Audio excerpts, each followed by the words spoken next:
So here's another example of rate of change in other applications. This one's actually still physics, but this just shows you some ideas of that. This is problem 20 from the Stewart Concepts and Context book, third edition. And this one says Newton's law of gravitation says that the magnitude F of the force exerted by a body of mass m on a body of mass big M is below, where g is the gravitational constant and r is the distance between the bodies.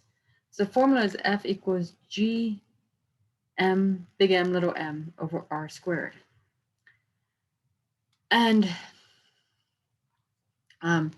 what this is we've got a mass, big M mass here, we have a small mass, and the r is the radius between these two. And we want to find out what is the force of gravitation between these two bodies and what happens to the force as the radius changes. So the first thing we're going to do is we're going to rewrite the GMM in terms of GMM over r squared in terms of GMM r to the negative 2, because we don't like to have things in the denominator, terms in the denominator, so we try to make them into numerators. So we're going to find the derivative of f with respect to r and explain its meaning. And we want to indicate what does the minus sign indicate. So again, what we've got is we want to find the derivative of f with respect to r. And remember, you just bring the power down because r is my variable and r is a power function. So we have minus 2 g big M little m r to the minus 3. So this is telling you how the force will change as the radius changes. The negative sign says that if the radius is increasing, the force will decrease. So if you pull the bodies farther and farther apart, the force due to gravity is less. The gravitational force is less as you pull them farther and farther apart. And it changes by this formula. All right, so now suppose that you know that the Earth attracts an object with a force that decreases at the rate of 2 newtons per kilometer when r is equal to 20,000 kilometers. How fast does this force change when r is equal to 10,000 kilometers? So first we got to figure out what does all this mean. So we are saying the rate, so remember the rate is a derivative. We have the derivative of f with respect to r is equal to, because it's decreasing, it's negative. So remember a negative derivative means the force is decreasing at a rate of 2 newtons per kilometer. So df dr is equal to negative 2 newtons per kilometer. The radius is at 20,000 kilometers. And we want to know what is the rate of change, how fast is the force changing, so that's a rate of change, df dr, when the radius is equal to 10,000 kilometers. So in order to do this, the reason we're given the df dr, the force, the rate of change of the force with respect to r at 20,000 is negative 2, is because we need to know what are these values of certain values. We have, remember, we just found the derivative, and it was df dr, the derivative with respect to of f with respect to r, it was equal to minus 2 big G big M little m r to the minus 3.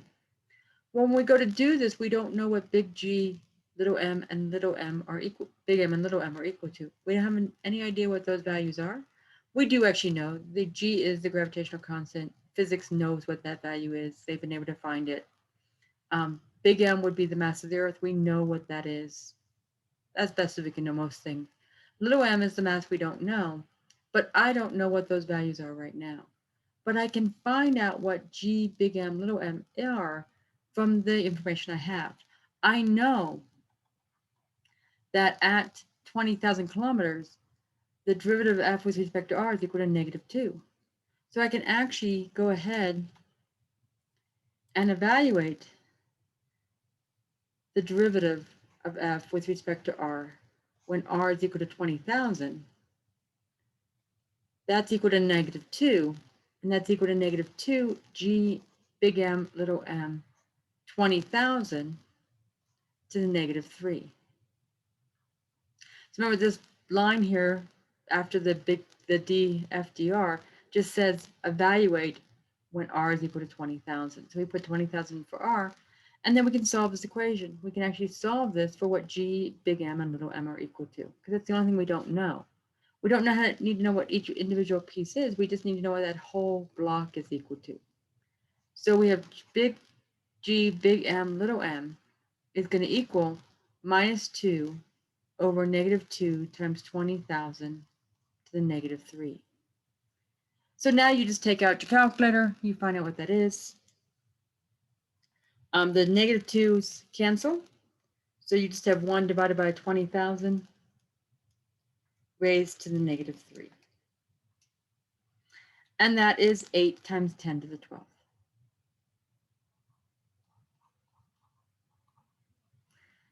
And again, that's not what each individual one is. That's not what G is, or M, big M, or little m are. That's what the whole quantity, big G, little m, big M, are equal to. So now I can rewrite my force function as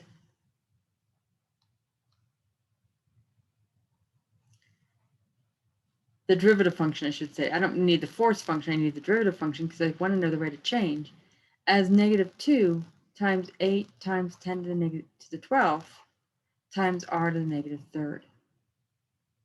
So now what I can find out is, and I can go ahead and multiply that through, by the way, because I can do negative 2 times that. So that's negative 1.6 times 10 to the 13th r to the negative 3.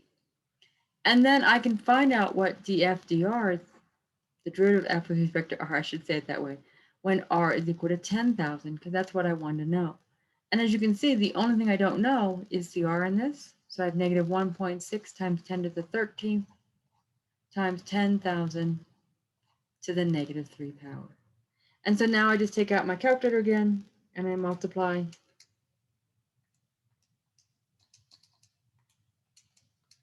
And I find the answer is negative 16. And this was, the other one was newtons per kilometer. So this is still newtons per kilometer. And the reason we know that also is that force is measured in newtons, and it's force over radius. So the force newtons would be the top. Radius is measured in kilometers, so it's newtons per kilometer. So that's another example of using rate of changes to find out information. A third example that we can give you is in a this is actually not a physics example. This is a not really social science, but a little bit of social science example. In a fish farm, a population of fish is introduced into the pond and harvested regularly.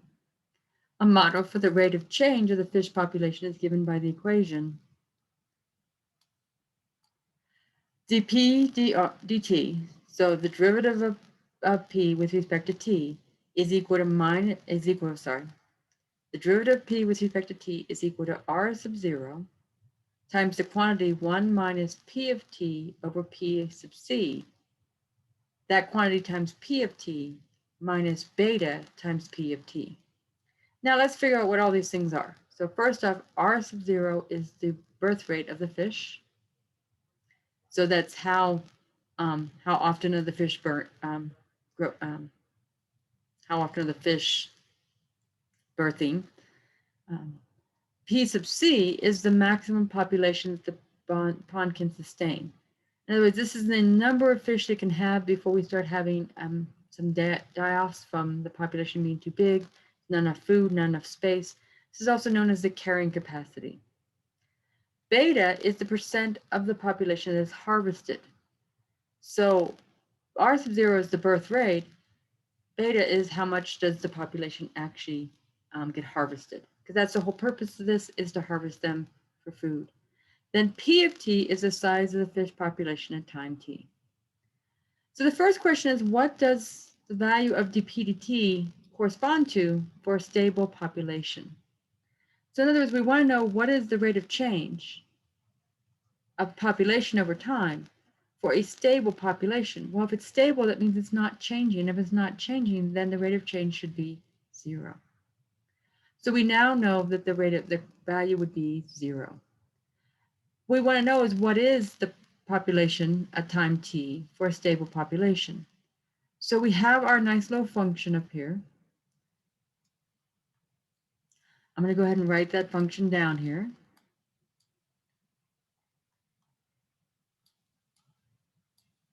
And what we have is, I'm just going to copy it. Whoops. Copy it.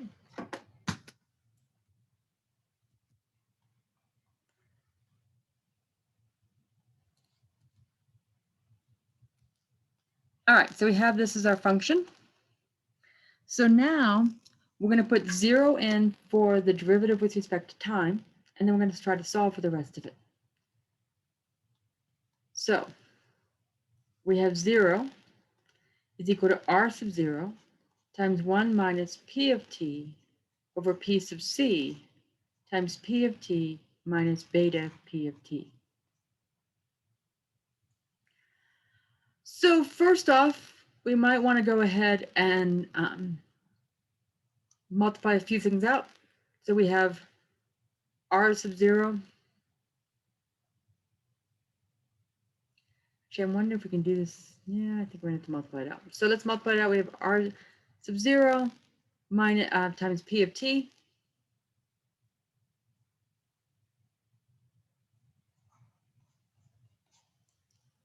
Minus r sub 0 over p sub c times p of t squared minus beta times p of t.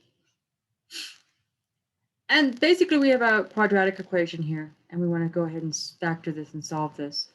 But we do notice we have two p's of t's here, so let's put those terms together. So we have, just to put them in a nicer order, I'm going to put the square term first. We have minus r sub 0 over p sub c times p of t squared. Then minus, and we're going to do plus, r sub 0 minus beta times p of t. So that makes life a little bit nicer, because now I notice I have a p of t that I can factor out. So I can factor a p of t out. That will give me minus r sub 0 over p sub c times p of t plus r sub 0 minus beta. And this equals 0, so we now can use the zero product rule. P of t is equal to 0. That's one function, one stable value. It's kind of boring. That means there's no population. That wouldn't be very interesting. The other one is minus r sub 0 over p sub c times p of t plus r sub 0 minus beta equals 0. So now solving this for p of t will equal beta minus r sub 0 over top of a negative r sub 0 over p of c.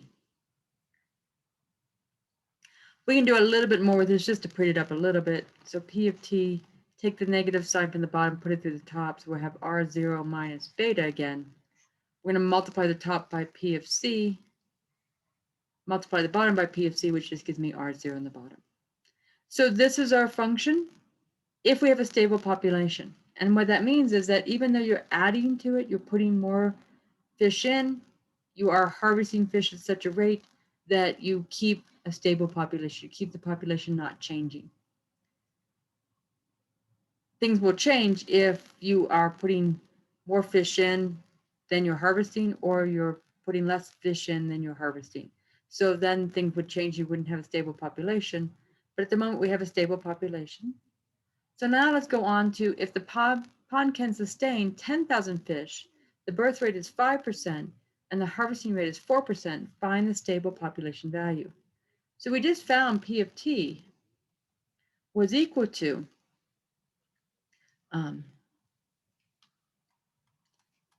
this function that we just came up with, this P0, P of T is equal to R0 minus beta times P of C over R0.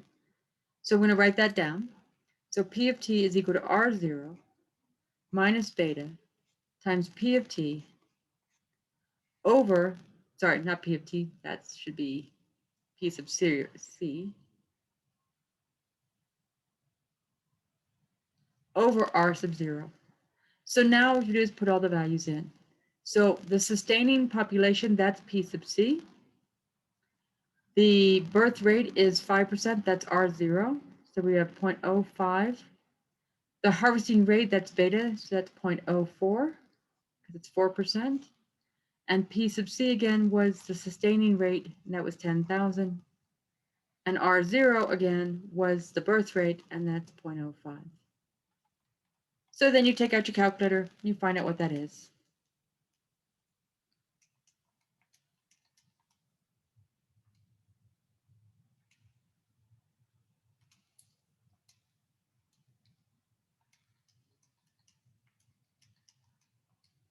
And we get 2,000. So you have 2,000 fish at whatever time this was going to be. So that would be your stable population value is 2,000 fish at that birth rate and that harvesting rate. If any of these change, then your P of T would change.